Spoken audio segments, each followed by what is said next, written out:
and I'm just blindly stabbing, hopefully at 33% average, so I can go in the Baseball Hall of Fame for accuracy with mustaches. But the fact of the matter is, it is over 3 months old. It's past its first trimester, which means I can't get rid of it even if I wanted to. There are options. There are options still. I can put it up to adoption. Daniel Day-Lewis is interested in making another Oscar winner out of a mustache. There will be blood. And last but not least, if I get really desperate, I can go to a back alley barber shop. You know, Giovanni can take care of it. Good night, a sweet prince. This is the kind of job that Giovanni hates. So anyways, there are my mustache humor jokes, guys. They're all right. There you go. Now shut up about it. Okay, before I get to the funny stuff, let's take care of some things. It's a big milestone in my family today. My mom reminded me on the phone about it. And I want you guys to, if you have a glass, a Sanka, a sangria, a pint, please raise it, because my parents, my mom and dad, tonight are celebrating 16 years of divorce. Yes, that's a decade and a half fully on matrimony. It's the hardest I've ever seen anybody work on their long-distance relationship. You know, really, it's the classic romantic tale of boy meets girl, boy loses girl, girl settles for a geologist.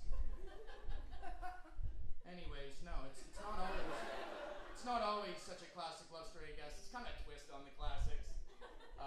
But I am a child of divorce, so that's where you guys, no, half of you guys have divorced parents anyways. I'm one of you. Woo, yeah, we're comedians.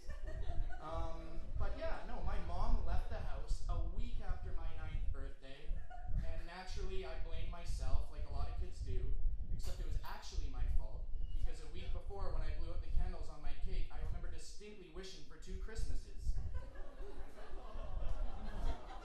I guess that's what they mean when they say you can't have your cake and family too. You guys, come on, Ocarina of Time and GoldenEye were coming out that year. I would have done it again.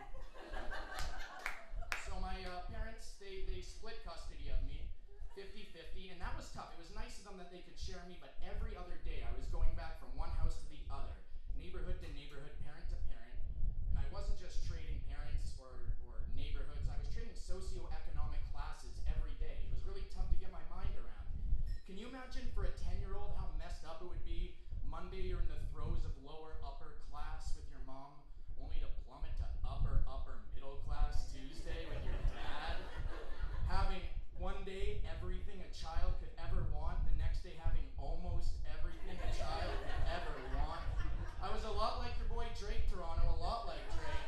I started from the bottom of the highest tax bracket imaginable. But I got over it, you guys. I got over it. I did what every man does. I burrowed my emotions deep inside and let it go inch by inch through Facebook statuses over the next 10 years. That's how you deal with your emotions this day and age, guys. You go to the book. You go to the book. No, it's good, because honestly, I don't know what I'd do without the Facebook. I love it so much. I love it almost as much as I hate it with every fabric of my being. It's the worst thing ever. I can't quit it. At this point, I'm looking at my newsfeed and it looks like a refrigerator door, just littered with tacky inspirational quotes, pictures of family and friends I liked better 5 years ago, and if I'm staring at it for more than 30 seconds, I'm real close to stress eating, people. But Facebook, you know, it's a drug. I'm addicted to it. I'm looking around the room. I'm sure there are people on Facebook right now. He's not that funny. He had a problem with childhood. Send it from my iPhone. But no, Facebook's essential, but honestly, let's get it over with. We're all addicted. It's a drug. It's the world's most potent antidepressant. In fact, it would even be a pharmaceutical if you spelt it backwards. It would be called Koobecaf. You know, I never knew I could lower my self-esteem and waste copious amounts of time at the same time until the good people at Koobecaf gave me a lozenge. Now I have the total idea of what it's like to go outside without even leaving my bachelor apartment's bed. People who take Koobecaf have raved about sudden spikes of all 21st century acronyms for a social media lifestyle not limited to YOLO, FOMO, LMAO, and cat video. One lodges of Koobecaf can lower your self-esteem more than 2 high school reunions and a photo catalog of your ex-girlfriend's engagement pictures. not mix alcohol while taking Koobecaf. If you are a parent over 45, please consult a physician before seeing if Koobecaf is right for you, as certain extreme side effects include both your sons and your daughters wishing a swift death upon themselves when they're the only one to like their Facebook statuses 3 days in a row. Available in Mexico under the nombre Koobecaf. Warning, Mexican Koobecaf is not real Koobecaf. Koobecaf, because the only harder pill to swallow is life itself. God, I love me some Koobecaf. Wow, Tuesday and Wednesday went by.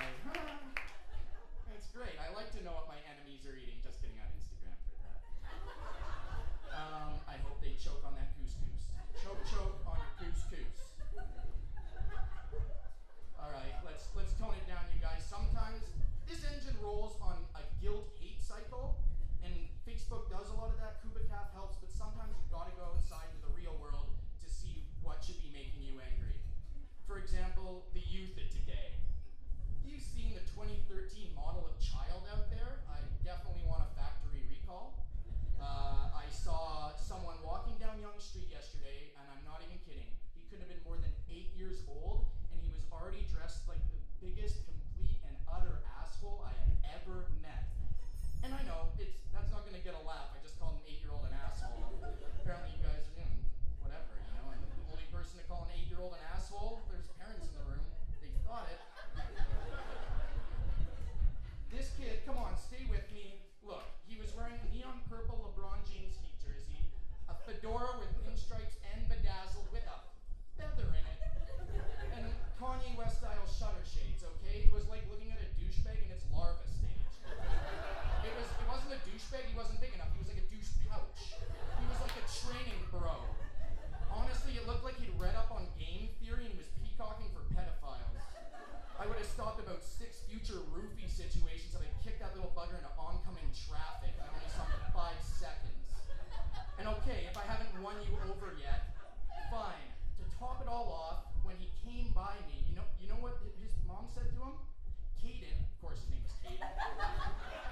7KK Caden, because that's where it's going. He said, Caden, if you don't stop acting up, I'm going to take away your iPad. It's a 7-year-old with an iPad. We can all agree, folks, 7 years old is far too young to own an iPad in North America. Everywhere else in the world, 7 years old is when people start building iPads for the kids in North America. Yeah, no, that's what the world's come to. Kindergartners over here making devices and tablets and stuff for 7-year-olds over here to have their parents leverage against them because they don't want to raise them. Oh, it doesn't matter though, the future of the economy, they're not going to learn how to read or write so good, but you should see my son Candy Crush. That's good. That's a real trade to learn. That's why China's kicking our ass, you guys. You can make fun of child labor, but the fact of the matter is, they work for 3 Fortune 500 companies before the time they're 12 years old, and most of us are 25-year-olds with a master's degree working an internship. Their resumes sparkle compared to us. Oh, Mr. Chan, I see here you were middle management at Nike from ages 6 to 9, before taking a similar position over at Adidas, and then you rounded it all up by playing ball for Steve Jobs' ghost over at Apple. When you reach the age of consent, just kidding, there's no obvious age of consent, it's clear. You can have a middle management job over here in North America. I like the cut of your jib. Here's a crayon and sign on the dotted line. And hey, Cody, can you stop running our company's Twitter machine and get Mr. Chan a cup of